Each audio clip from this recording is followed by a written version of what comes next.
always wanted to work for my family. I always wanted to do good for my family, you know. It just that it turns out that sometimes, no matter how hard you work, it doesn't always work out to the good, you know. There's things that come into this that are out of your control.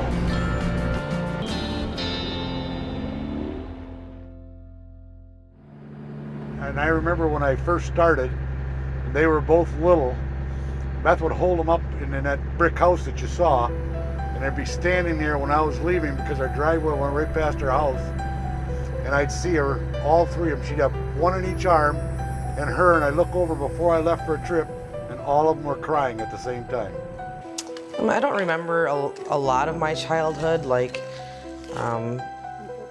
I remember Mom talking about standing by the door with the two kids and we're all crying. I don't remember, I mean, we were pretty young at that point, but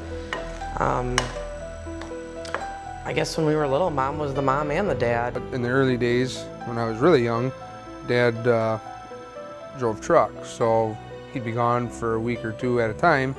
So I remember a lot of my mom, I remember more of my mom when I was younger than not, because Dad was out trucking a lot. It would take me at least 8 hours to get over that. And so when you turned and you were able to come back home, that was the coolest thing about the whole thing. You knew you'd come back home.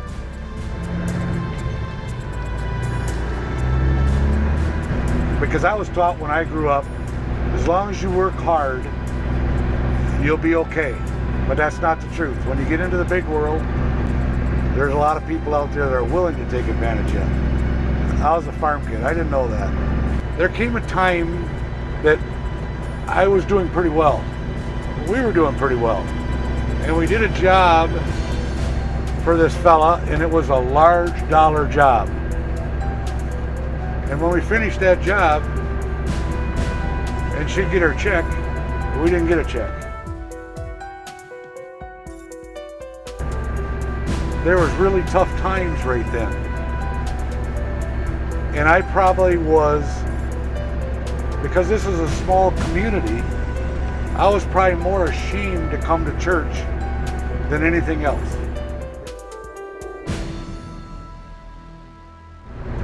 So the easiest thing to do was to just bury my head in my work 7 days a week at it, non-stop, hoping that I could get back up on my feet again to make it work. And I tried hard. I worked long hours. He just didn't feel like he wanted to publicly go anywhere, you know, and it's, you know, I'm sure there's a lot of people that thought I was single because he just didn't go with us as a family. And even though that I worked that hard, I still couldn't get ahead. I couldn't get ahead no matter what I did. At that point, I sure didn't know. I thought he was back there someplace laughing, myself. I didn't think, I just knew he's got to be wanting to give me some kind of lesson here of some kind. I don't know what for. But then maybe Job didn't either, I don't know.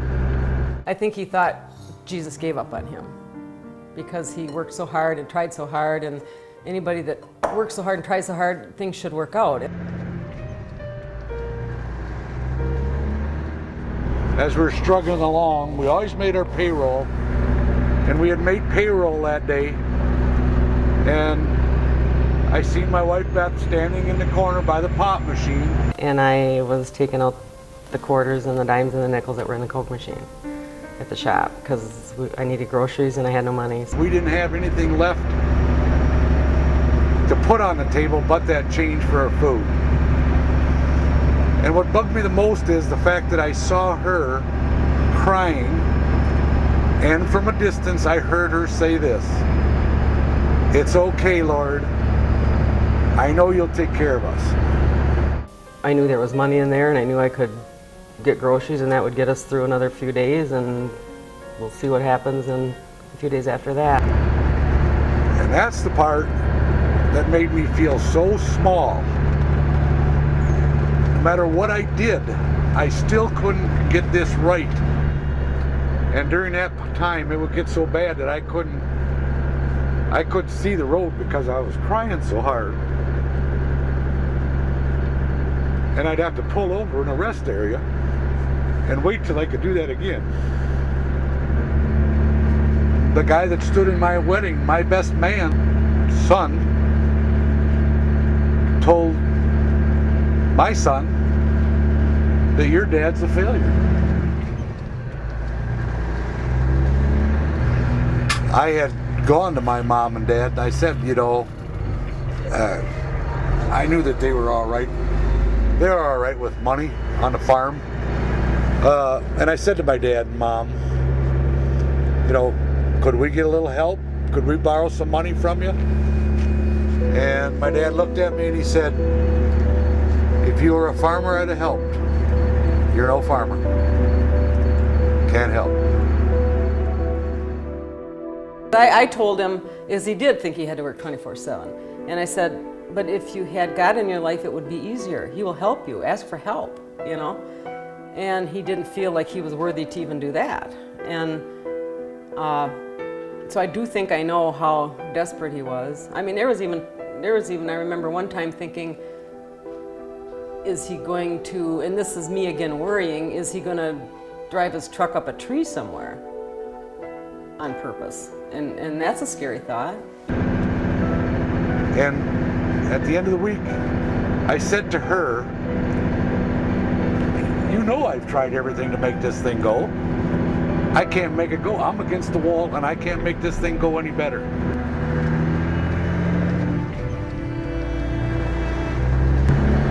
It was very difficult. It was like sitting in a 150-degree room, and it's just easier to stay home.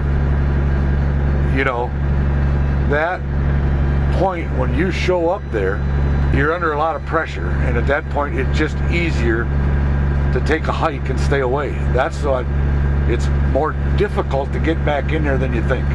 In fact, I remember one Sunday I was feeling low, taking the kids, they were young, and I remember going down into the basement of the church. I think his wherever he was in his mind was rubbing off on me, because I remember thinking, I'm not worthy to sit upstairs either. I was walking out and some guy approached me and said, you got a little bit more money now or are you still broke? Walking out to church. And then I thought, well, you know, hiding worked better than this. And then as they got older, it was like more from Joel than Stephanie.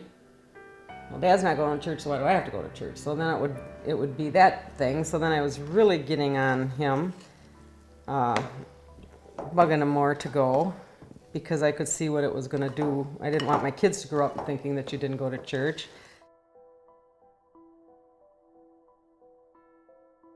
It's almost like we have a different dad from a whole different person from what we had when we were little. Because my mother told me you don't ever give up on that. And I know my mother was praying for him. I know I was praying for him. I know there's a few other people that I had talked to and knew the situation. And I never forget, she was very brief about what she said. She looked at me and she said, the only thing you need to do is get yourself to church on Sunday. And I waited another week. And I still wanted to prove her wrong. I think it was right. It was in the summer, and I was getting ready to get my tennis shoes on to go mow lawn, and he just came downstairs, and you know, life's going to be different, and wanted to know if he still had his suit, and I'm like, I was just flabbergasted. I remember being on that lawnmower and just like, I was thanking God the whole 2 hours I was on lawnmower. I just couldn't believe it. The following Sunday I went, and I go every Sunday since then. Because at that point, I realized that I had been pushed against the wall so far, not like somebody else. I had been pushed so far that I come to the realization that I cannot do this by myself.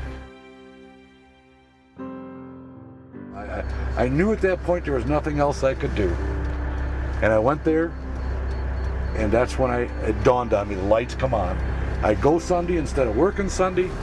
Like I told him a few years back, I will never take it for granted him sitting next to me in church. I just, if I live to be 90, I will never take that for granted because I know what it felt like when he wasn't there. When I could stop crying taking communion, I was okay. It's home now, okay? And I don't ever want to leave home no more.